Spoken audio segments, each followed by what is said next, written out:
The Chicago Bulls' second preseason game is now in the books, and we got our takeaways from that game, including Billy Donovan makes it clear Patrick Williams isn't operating with a very long leash this season. I'll talk about what that means and more on today's episode. The Bulls are also shut out of the GM survey for the most part. We'll talk about what that means. And reportedly from Joe Cali, the Chicago Bulls are doing everything it takes to get a contract done with Coby White and setting the groundwork for their offseason discussions. We're going to talk about all that plus more right after this.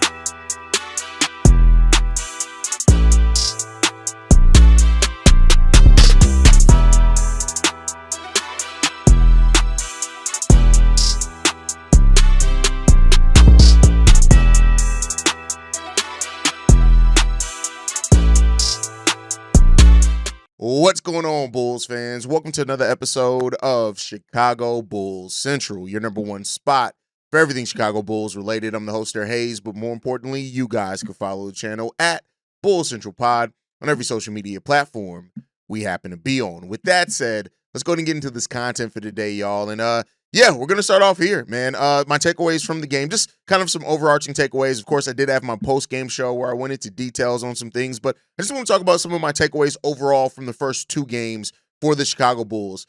And I'm going to start off with the bench, which may seem a little bit like backwards, but listen, I continue to be impressed with how well this bench unit has been playing, and players that are going to be on the bench unit for the Bulls over the course of the season have been playing so far. Ayo, Trey Jones, Zach Collins have been some of the best and most consistent players through two games of the preseason. Now, the one caveat that I'm going to throw out there is, like I said, don't get too far up, too far down on anything in regards to preseason. We got to see how it's going to work out over time for the Chicago Bulls and how the balance works out in the regular season. But I tell you what, the fact that they just continue to stand out, Trey Jones and Ayo specifically, with how their energy has changed both games in the first two games for the Chicago Bulls. Their energy has been evident.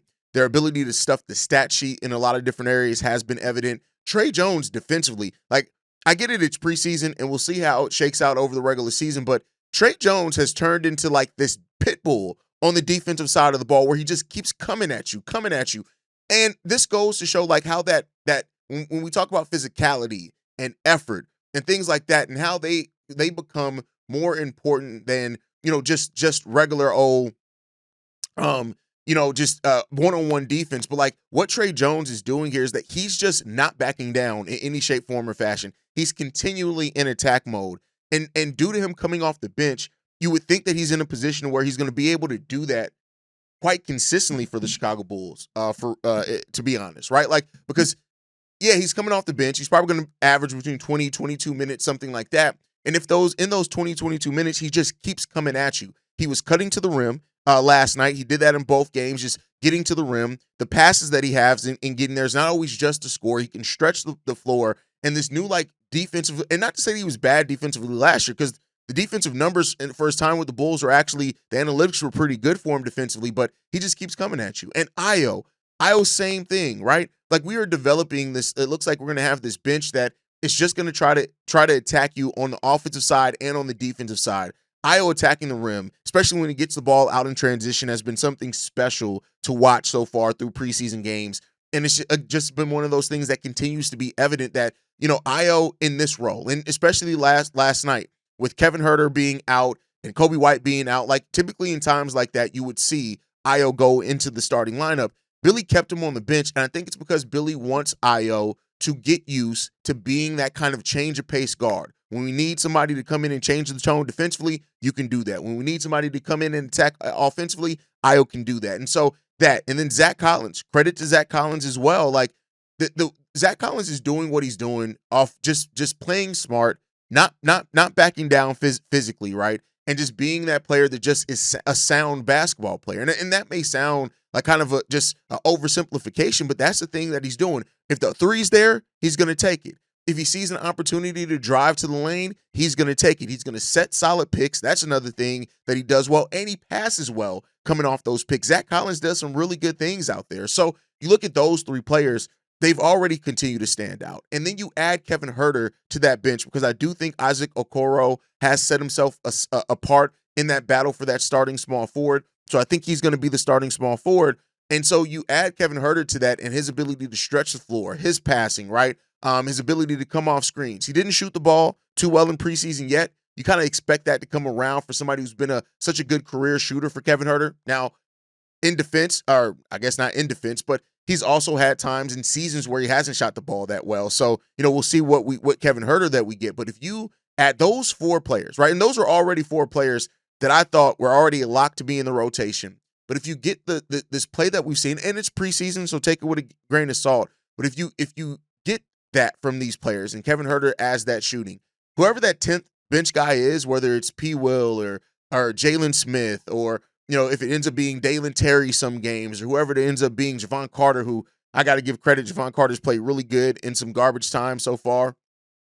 But if you have then, and that 10th man is dependent upon the matchup and whoever's bringing it that night, I'm not ready to crown them the bench mob, but I am ready to say that it seems like our bench unit is going to be a strength of the Chicago Bulls. And if you think about it, with the pace that the Bulls play, and if those starters are out there doing their thing, and then you have a bench unit full of players that are just going to attack you on both sides of the ball, those are things that wear down teams. Billy Donovan has already talked about using our pace as a weapon against other teams, using our conditioning as a weapon. If you're then able to keep up that pace and keep up the attack mode with your bench unit, I mean, we'll see what the Bulls are able to do. So the bench unit has definitely been something that stood out to me. But it's been a positive. With a positive, let's switch to one of the negatives. And I know there are a segment of Bulls fans that when the Bulls are winning, they don't like to hear anything bad. There's also a segment when the Bulls aren't winning, they won't hear anything good. We balance it out here, right? I'll say this.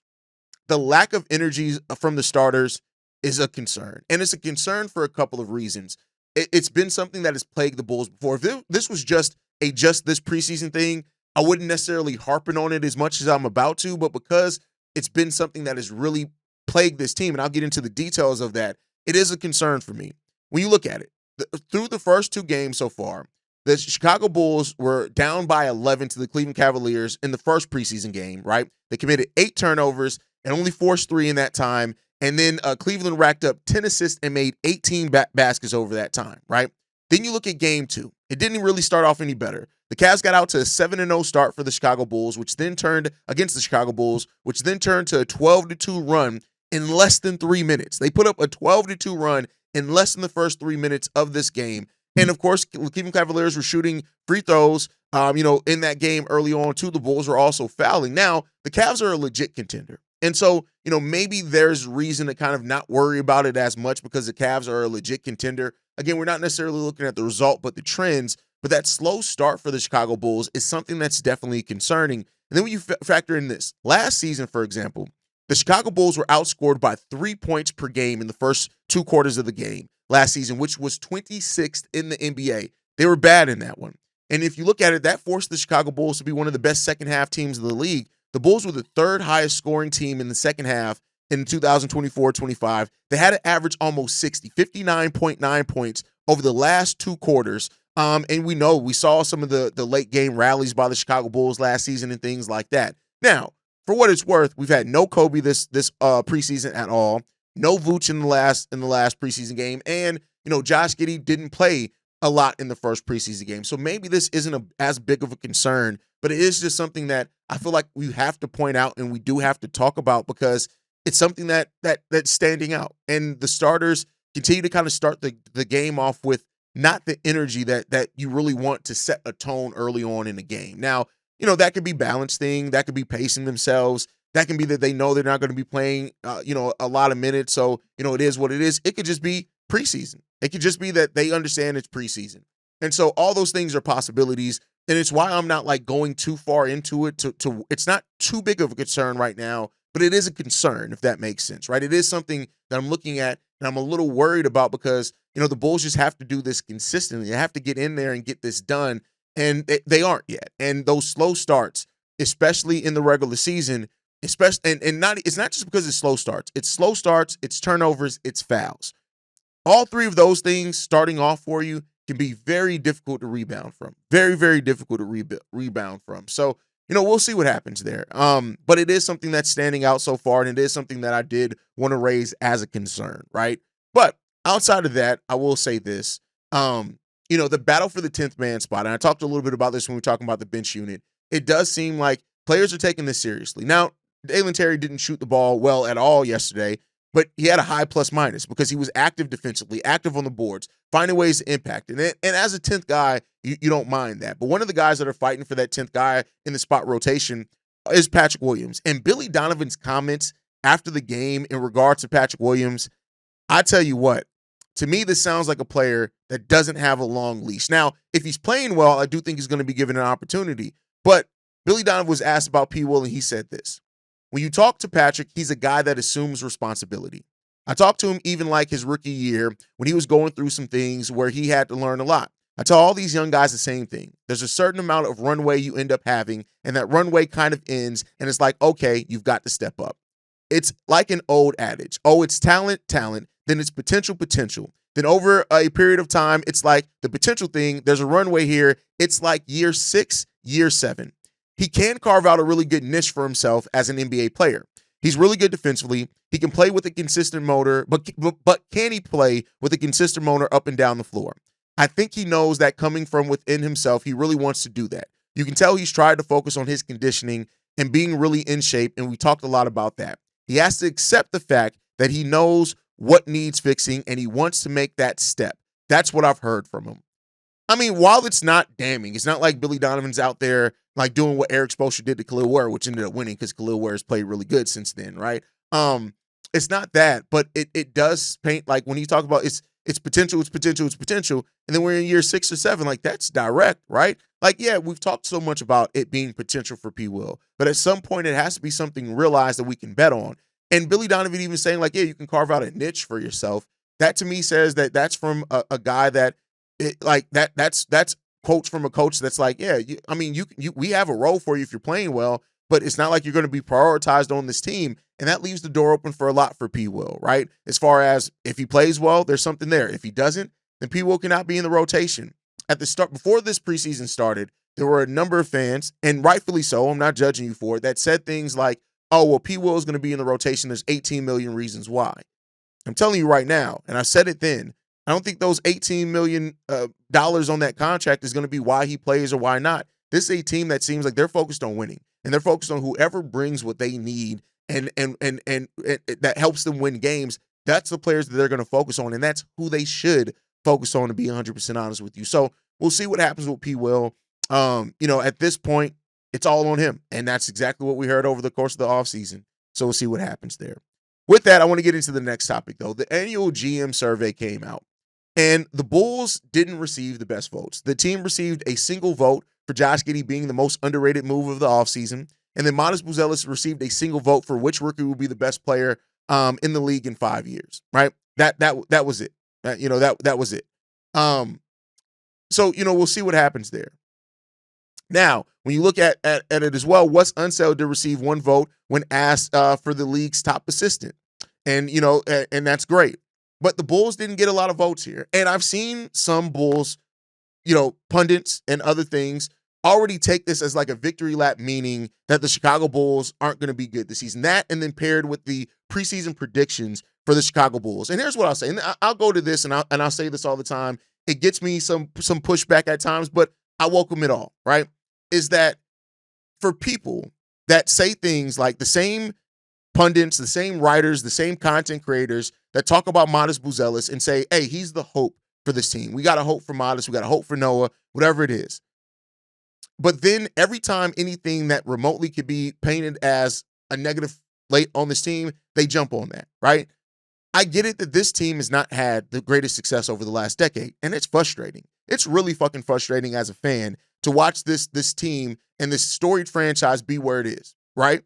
But like I said before, if you are so focused on criticism that you can't acknowledge some of the good, because there are some good things happening with this team, there are some good things as far as future direction with this team, then you're too caught up and lost in the sauce. I say the same thing for people who don't want to hear anything critical of the team because they're so busy being head over heels trying to just focus on positivity. And I think it just comes down to people want confirmation bias. And like I said, the Bulls have been over the preseason predictions every single year. As a matter of fact, if that trend continues with the Bulls being predicted to win 38 games, we're looking at a 41 win season, right? Which still isn't the greatest thing, but I think when you look at it and the place that this team is now, if you replace Vooch off this team, the Bulls have the youngest roster in the league.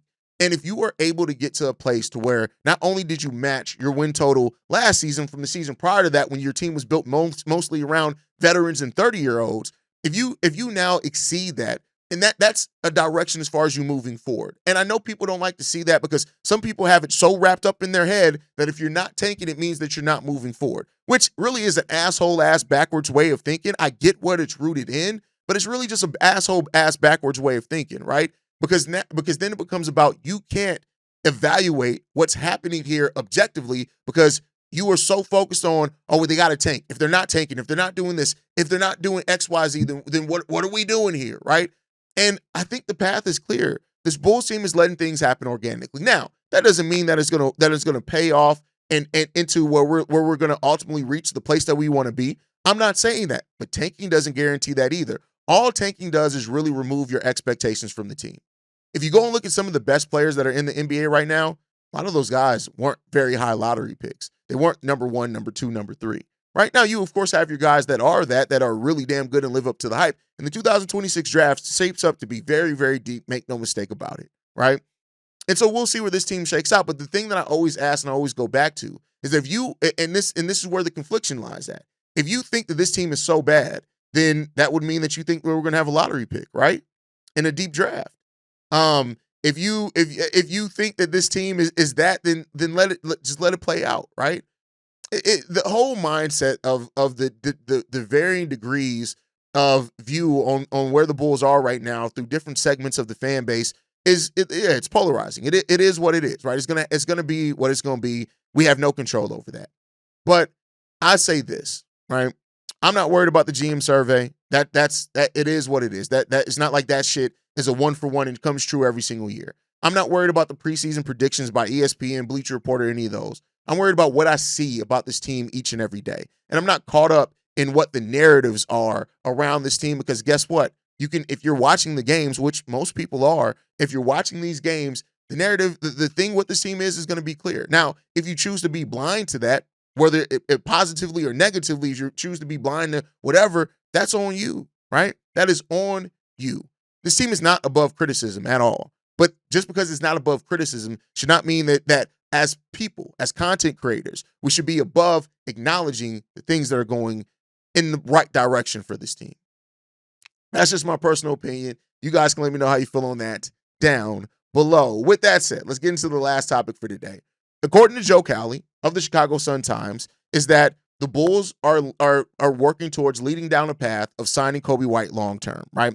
Joe Cali said this, that White has been working on getting back into form and running and shooting. Additionally, while it would be ideal to have White on the floor by the end of the preseason, the focus is on the regular season. Now, Billy Donovan did say that there is some hope and optimism. He said this direct quote from Billy Donovan. I would say the optimism, the hope would be, can we get him in the last preseason game to play? And the hope would be that he'd be ready by the start of the season. So there's that. There have been some questions that people ask. Is there a chance that Coby White misses the start of the season? And I'd say, yeah, there's always a chance of that. But it seems like through what Billy Donovan is saying that there is a plan there to get him back on the court. But then Joe Cali also said in the article this, sources told Cali that White and the organization are setting the stage for negotiations for a deal this summer. At season's end, White will become an unrestricted free agent after his 3-year, $33 million contract expires. Recently, he rejected a contract extension, thus opening himself up to the market. Now, I need to provide some clarity on this. There isn't, like, people have heard that Coby White's not going to sign an extension, and they've automatically taken that to mean Coby White's going to test the market. That's not necessarily true. You become an unrestricted free agent, and then even after becoming an unrestricted free agent, there's the exclusive negotiating period where teams can negotiate with their own free agents. They're still technically an unrestricted free agent, meaning that he's not held to the restrictions that a contract extension would be on his contract, meaning that the Bulls and Coby White could agree to that $30 million contract offer that Coby White reportedly is looking for. Keep in mind, his last contract was $33 million, over 3 years. Now he's trying to get $30 million a year. So that it's not necessarily testing the market. And the Bulls could very well get him signed to a contract before he ever hits the market, right? And that I'm sure is the Chicago Bulls' hope. That is why they're playing this thing the way that they are in regard to Coby White's free agency, right?